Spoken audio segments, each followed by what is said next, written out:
Asambleísta electa Viviana Veloz. Hasta mientras quiero adelantarles dos noticias que se han suscitado en los últimos minutos. Ponga atención, 3 personas han sido asesinadas cuando circulaban en una moto la noche de este martes en Santa Rosa, señores. Ahí se habría suscitado como víctima una menor de edad en la avenida Jofre Lima. ¡Qué desgracia, por Dios! ¿Por qué nuestros niños? ¿Por qué nuestros niños, Señor? Dios mío, Padre Todopoderoso, ten misericordia. No podemos seguir soportando esta realidad. 3 personas asesinadas cuando circulaban en una moto la noche de ayer en Santa Rosa. Víctimas, una mujer y una menor de edad, una niña, en plena avenida Jofre Lima.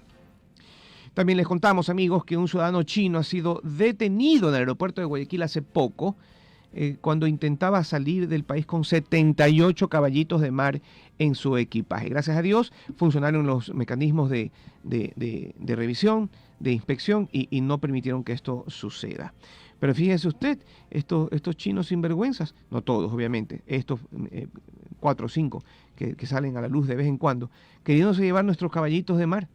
Y en su propio equipaje, como que si se lo vamos a permitir, en buena hora que lo capturaron y que esto se presente como un antecedente para que no haya interés por parte de otros más a querer incurrir en esta circunstancia. Mucho cuidado, señores, por favor, mucho cuidado. Seguimos cuando son las 9:14 de la mañana, estamos a la espera de que se conecte nuestra próxima invitada para contarles más noticias, amigos. Vamos a ver qué tenemos por aquí. Hay muchas incertidumbres en torno al concurso para renovar a los jueces de la Corte Nacional. Sí, en medio de cuestionamientos avanza el concurso para la selección de los jueces de la Corte Nacional de Justicia, que está a cargo de la judicatura. ¿Qué críticas hay en torno al tema? Y esto debería motivarnos que nos pongamos las pilas para estar detrás de este proceso. No podemos regalárselo a los sinvergüenzas, a los pillos que quieren intervenir y meterse en todo para tener poder. El Consejo de la Judicatura tiene en sus manos la renovación de la Corte Nacional de Justicia. Sí, la función judicial se mantiene en crisis. En medio de cuestionamientos avanza este concurso para la selección de los jueces de la Corte Nacional de Justicia a cargo del Consejo de la Judicatura. Las críticas al concurso han escalado de tal manera que el mismo Consejo de la Judicatura emitió un comunicado el 16 de octubre en el que informan que el concurso se desarrolla con total normalidad y transparencia. Pero no se los creen porque hay mucho cuestionamiento en torno a este tema. Actualmente el concurso se encuentra en la fase de pruebas psicológicas a los aspirantes. Para ello, la Judicatura selecciona a los profesionales en la rama para que evalúen la idoneidad de los aspirantes, es decir, que tengan las competencias emocionales y éticas necesarias para ejercer la judicatura. El boletín emitido por el Consejo de la Judicatura se publica luego de una serie de denuncias que alertaban que el postulante Magno Intriago se le aumentó 20 puntos en la fase de recalificación de méritos. Inicialmente había obtenido 29 puntos, insuficientes para pasar a la siguiente etapa, porque el mínimo es 30. Ese valor se le asignó porque Intriago cargó su documentación en un solo archivo de 66 fojas, pero el reglamento establece que se deben cargar de manera individual cada requisito de postulación y méritos en cada componente y categoría. Es decir, se consideró solamente el primero. En un memorando firmado por el director general David Guzmán, dispone a la Dirección de Talento Humano que se considere el puntaje establecido en la plataforma tecnológica tras encontrar la inconsistencia en el valor de la recalificación de la plataforma y el informe del Tribunal de Recalificación, integrado por un representante del Consejo de la Judicatura, delegado del director general y de la Dirección Nacional de Gestión Procesal. Eso, entre otros problemas, con el tema de la Corte Constitucional. Estemos muy atentos, vigilantes, señores, a que no nos hagan la del chino, ¿no? Bien abiertos los ojos para identificar aquellas circunstancias que se presten para la duda. Aquí siempre tendrán cabida las denuncias al respecto. Son exactamente las 9:17 de la mañana. Ya tenemos a la asambleísta electa Viviana Veloz para continuar con la entrevista. En WQ Noticias presentamos la entrevista al aire.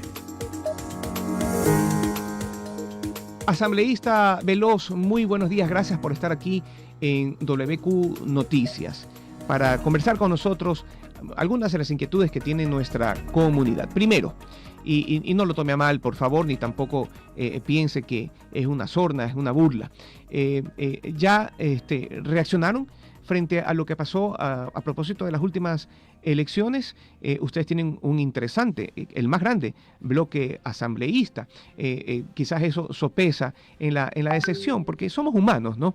En la decepción que significa lo que pasó en el día domingo. ¿Cómo están los ánimos? ¿Cómo están las perspectivas? ¿Se encuentran parados y firmes en sus propósitos políticos a pesar de eso? Adelante. Buenos días, Marcos. Buenos días a toda la ciudadanía que en este momento se encuentra escuchando esta prestigiosa emisora. Bueno, hay que señalar varios elementos. Nosotros, como organización política y también nuestra candidata Luisa González, hemos aceptado los resultados. Creo que eso debe hacer todo demócrata. No hemos recurrido a ese discurso de fraude electoral. Por el contrario, hemos manifestado, incluso nuestra candidata, que el presidente electo, el presidente Noboa, tendrá nuestro apoyo en aquellos temas cuyo fin sea erradicar la pobreza, la generación de empleo, el retorno de nuestros migrantes, la educación, la salud pública de calidad, tener un sistema tributario progresivo, todo aquello que siempre vaya en beneficio de las y los ciudadanos. Pero también hemos dicho, y nos mantenemos también en esa postura, que siempre nos opondremos con firmeza a las intenciones de querer privatizar lo público, como el IES, los sectores estratégicos, o ponerle más impuestos a la clase media. Nunca estaremos apoyando lo que perjudique al pueblo ecuatoriano, incluso reconocer los resultados electorales, porque es ser demócratas, porque le decía, la democracia no solo sirve cuando se gana, la democracia también sirve cuando se pierde. Y Claro. hay que tener humildad en la victoria y hay que tener humildad en la derrota, porque incluso eso es demostración de honor, pero hay que también ahí analizar varios elementos estructurales que se han dado dentro de esta campaña, tanto en la primera vuelta como en la segunda, Marcos. Nosotros celebramos esa posición asambleísta y entrando ya en el análisis concienzudo de lo que ha sucedido. ¿Qué cree usted que falló? Las perspectivas al inicio de la campaña en relación a la figura de Luisa González eran contundentes. Ya ustedes incluso hablaban de un triunfo, porque así lo mostraban las encuestas. Pero vino la campaña, vino otras circunstancias y todo cambió. Puertas adentro, el partido seguramente ya ha conversado sobre el tema, ya ha revisado lo que le concierne y tiene una posición al respecto. ¿Qué pasó con Revolución Ciudadana en estas elecciones? Bueno, decía que hay que señalar varios elementos estructurales. Primero, esto no es una derrota, así es la democracia. Segundo, seguimos siendo de este país. Tenemos 52 asambleístas, alcaldías, prefecturas. Nuestra candidata, pese a todas las adversidades que se enfrentó, obtuvo el 48% de respaldo de los ciudadanos, y varios de los elementos estructurales que decía que hay que analizar y que nosotros más adelante también lo haremos en un taller, es la articulación de los poderes externos que atacan permanentemente a la revolución ciudadana. Y no hay que olvidar ahí que lo mismo sucedió en el 2021. Vino el fiscal Barbosa a entregar supuestas pruebas del ELN, que después quedaron como una acción más de la fiscalía en un intento de que la revolución ciudadana no gane las elecciones. Luego no hay que olvidarse que en ese mismo año el exalcalde Nebot dijo que si ganaba la revolución ciudadana había un plan para no dejar posesionar al presidente, en ese caso al candidato Arauz. Y ahora en este espacio, en este periodo electoral, también se ha mantenido lo mismo. El caso, reactivaron en periodo electoral para tener en el imaginario de la gente el caso Singa, el caso Gabel, el caso Drup, siempre tratando de mantener ese imaginario de querer vincular a la revolución ciudadana con temas de corrupción que luego quedan en nada. Un segundo elemento estructural es que la política en el país ha cambiado, Marcos. Ahora hay una intervención de las mafias y una estela de muerte para cambiar tanto el curso como el discurso de la campaña. Ya en el Ecuador no se puede hablar que se vive una fiesta democrática. No hay fiesta democrática cuando tenemos militarizado aún más de lo que anteriormente se encontraban los recintos electorales. No hay fiesta democrática cuando los candidatos tienen que andar con extrema seguridad. no hay fiesta democrática cuando en medio de esta campaña electoral asesinan a un candidato presidencial y quieren los medios hegemónicos o ciertos poderes fácticos intentar dejar en el imaginario de la gente que podría ser culpa del correísmo. Entonces, este ataque sistemático al progresismo ha hecho que el discurso antiprogresista vaya cobrando más fuerza. Entonces, muchos ciudadanos empiezan a hacer una reflexión que cualquiera menos alguien que venga del sector del progresismo. Y esto también demuestra también que hay una fuerte pulsión para que el progresismo no llegue al ejercicio del poder dentro del Ejecutivo. Abonan los medios de comunicación, no todos, hay honrosas excepciones, las plataformas mediáticas que ahora se han convertido en generadores de opinión pública, pero también ahí quiero destacar, después de señalar estos breves elementos estructurales, porque también hay una derechización de la ciudadanía, hay que destacar también que Luisa González hizo un papel extraordinario.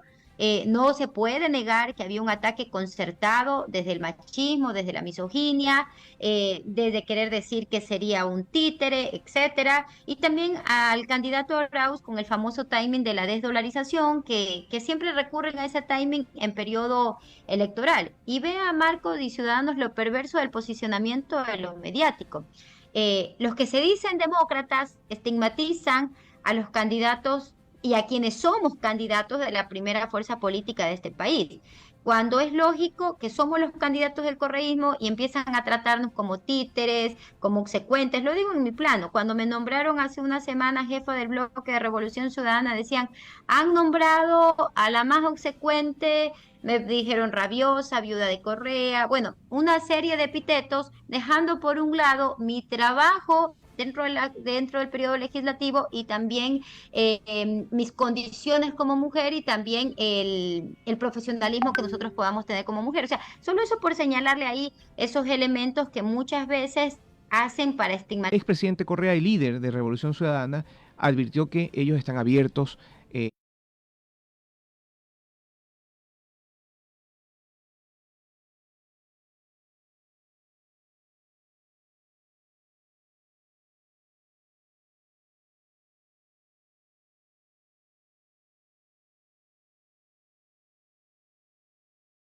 Eso pues es aliciente para los ecuatorianos que, eh, lamento decírselo, en la asamblea anterior recibimos, por Dios, la peor de las impresiones de lo que no debería ser un político o un grupo de políticos.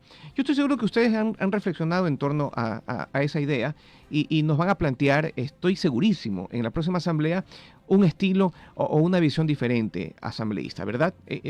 ¿Estamos claros en ese asunto o será más de lo mismo? No, y hay que señalar que la valoración al Parlamento anterior no solo debe ser institucional, sino también por bancada de institucional. Ustedes nunca vieron que dentro del bloque de la Revolución Ciudadana alguno de nuestros legisladores estuvo involucrado en repartos de hospitales, en acuerdos por debajo de la mesa, en traficar con los sueños de la ciudadanía, en irle a pedir ministerios o contratos con el Estado al presidente saliente Lazo.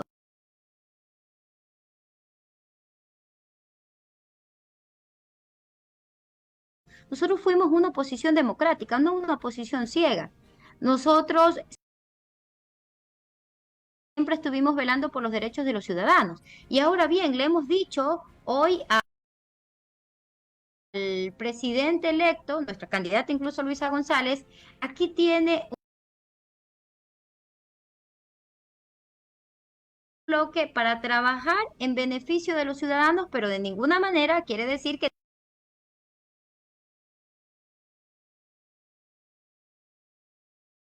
tiene un cheque en blanco.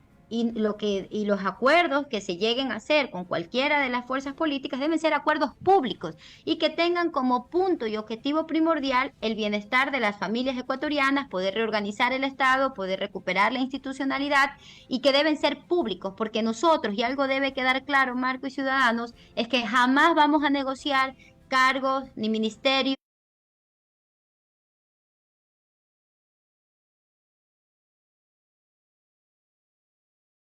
de las dos funciones del Estado, del Ejecutivo, del Legislativo y de todos los 137 legisladores.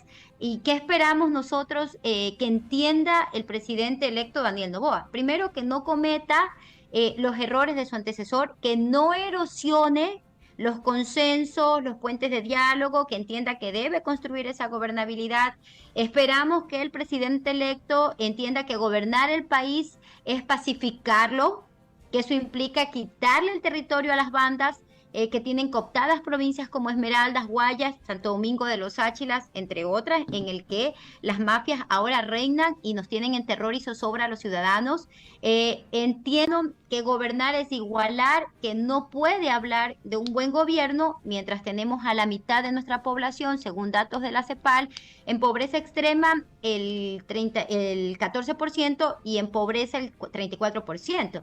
Y que gobernar, como decía nuestra candidata Luisa González, es atender las situaciones urgentes y emergentes para preparar al país, para enfrentar el fenómeno del niño, para recuperar la seguridad, la paz y el empleo que tanto anhelamos todos, y que entienda que las permanentes, como la salud, la educación y la seguridad, son políticas de Estado, no son políticas de un gobierno, y que debe pensar primero que el tiempo es muy corto.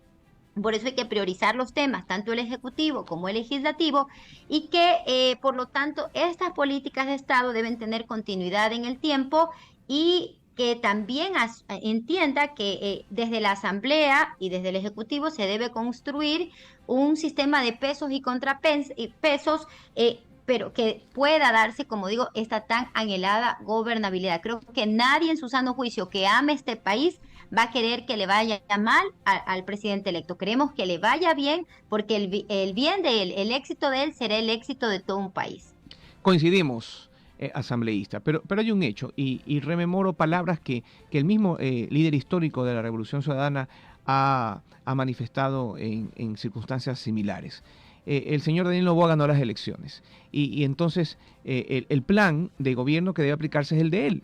En ese contexto, ustedes como bancada, ¿prevén facilitar el escenario, las condiciones para que efectivamente lo que él prometió en campaña y fue lo que ganó en las elecciones se cumpla? ¿O su oposición será fuerte, contundente, incisiva como ha sido en los últimos tiempos? Bueno, nosotros hemos dicho que vamos a estar vigilantes, que no se aumente los años de jubilación, que no se aumente el valor de la aportación al IES. Nosotros vamos a estar vigilantes que no se privaticen los sectores estratégicos, que no se privatice la salud, la educación. Desde la Asamblea es claro que debe haber acuerdos, incluso esos puntos comunes de los que le hablo en la construcción de consensos y de gobernabilidad, es también saber qué se va a hacer cuando exista desacuerdos. Cómo se va a empezar a procesar los desacuerdos que también se pueden tener, porque es normal en política, es normal en el debate, es normal en la democracia. Entonces, claro que es su plan de gobierno, pero hay una asamblea que debe fiscalizar que se cumpla con ese plan y que no se privaticen los derechos que ya incluso están contemplados en nuestra Constitución, Marcos. Le tomamos la palabra, asambleísta. Y sobre la marcha, quiero preguntarle cuál es esa propuesta, esa solución con la que usted en su campaña llegó a la asamblea. ¿En qué le pondrá ganas, énfasis, todo el espíritu, todas las ganas? Bueno, yo he sido clara porque a los ciudadanos no se les puede engañar. La asamblea va a tener un corto tiempo de transición, son 16 meses. Hay que tener una agenda. Quien presida el Parlamento tiene que fijar una agenda muy rigurosa, muy técnica, incluso las acciones de control político, que no deben ser de ninguna manera enfocadas en perseguir a nadie. Hay que retomar los proyectos de ley que quedaron para primer y para segundo debate. Esto no quiere decir que los legisladores no deban presentar nuevos proyectos, pero hay que recordar que un proyecto de ley se convierte en ley y en una herramienta para el Ejecutivo en un tiempo más o menos de 2 años, de acuerdo a lo que está establecido en el procedimiento parlamentario y en la Ley Orgánica de la Función Legislativa. ¿Qué voy a presentar yo y los que me estoy enfocando y que estoy ya empezando a construir y que presentaré dentro de la primera semana de funciones ya en asamblea y que después lo socializaré con los medios de comunicación? reformas a la Ley Orgánica de Garantías Jurisdiccionales y Control Constitucional, reformas al Código Orgánico Integral Penal en materia de seguridad, que es lo más urgente que necesitamos, tanto para combatir la inseguridad, así como también para combatir esta estructura de corrupción que existe dentro de la función judicial, reformas al Código Orgánico de la Función Judicial, y que estamos empezando a trabajar para poderlos presentar la primera semana de trabajo, porque el tiempo es muy corto, nos juega en contra, y por lo tanto debemos empezar a procesar, a trabajar, y que esta nueva legislatura entienda que hay que trabajar 24/7, porque las urgencias del país son muchas y no podemos descansar y no podemos perder un minuto, porque un minuto incluso a veces es perder una vida de un ciudadano. Asambleísta, pero usted me ha dado una lista larga. Yo no creo que en este corto tiempo pueda trabajarse, al menos en el proceso legislativo, para conseguir ni la mitad de eso. ¿Cuáles son sus prioridades? ¿Cuáles creen ustedes que deberían ser las prioridades? Bueno, las prioridades como bancada de la Revolución Ciudadana, retomar los proyectos de ley en materia de seguridad, Ya. que ha sido una de nuestras propuestas de campaña, retomar la ley de inteligencia, la ley de ciberseguridad, que va a poner en la vanguardia también al Código Orgánico Integral Penal. Hay que retomar la ley de prevención de riesgos, que también va a permitir la concurrencia del gobierno central con los gobiernos autónomos descentralizados y la mitigación de los desastres naturales, enfocándonos especialmente en lo que ya va a enfrentar la población ecuatoriana, que es el fenómeno del Niño, Ujú. trabajar sobre los proyectos de ley económicos urgentes que se envíen también desde el Ejecutivo, y que claro está, esos proyectos de ley deben ser enfocados en aliviar la carga tributaria a los bolsillos de las familias ecuatorianas. Nuestra agenda también tiene como eje el diálogo, la construcción de consensos, la fiscalización responsable, las leyes que sean herramientas para el Ejecutivo en materia de seguridad, salud, empleo y educación, que son 4 ejes importantes para volver a tener un pacto social con la población y acabar con esta fragmentación del tejido social en nuestro país, el respeto a la democracia y la construcción de alianzas. Esos son los ejes que nosotros estamos planteando. Más adelante vamos a tener ya un taller presencial con todo el bloque de legisladores, en el que ya tendremos nuestra agenda definitiva de trabajo en estos 16 meses en la Asamblea de Transición, Marcos. Pinta chévere, se lo digo así, pinta muy chévere. Y ciertamente esperamos que esto sea así, ¿no? Que todas estas proyecciones que se ven muy positivas tengan asidero en el menor tiempo posible, porque no hay tiempo que perder para empezar a saborear, a ver, a sentir un Ecuador diferente. Le tomamos la palabra, verá. Vamos a estar aquí haciéndole seguimiento a todas las actividades de la Revolución Ciudadana en la Asamblea, pero por el momento nos quedamos esperanzados, positivos. Por fin vamos a conseguir al Ecuador que necesitamos, el escenario que necesitamos para en verdad empezar a trabajar en sus necesidades más apremiantes. Gracias, asambleísta, por estos minutos. Así es, Marcos, y muchas gracias por este espacio. El país necesita la sinergia de la unidad y una gran reconciliación nacional para solucionar los problemas más urgentes de los ciudadanos, y un llamado público a que todas las fuerzas políticas entendamos de eso y hagamos eso dentro de este periodo de transición. Qué lindo mensaje. Gracias, asambleísta. Es muy esperanzador. En esta mañana nos viene como anillo al dedo. Con fuerza todos, todos en pos de nuestro país. Muy amable. Son exactamente las 9:36 de la mañana, momento de irnos a otra pequeña pausa. Pero ya regresamos con más aquí en WQ Noticias.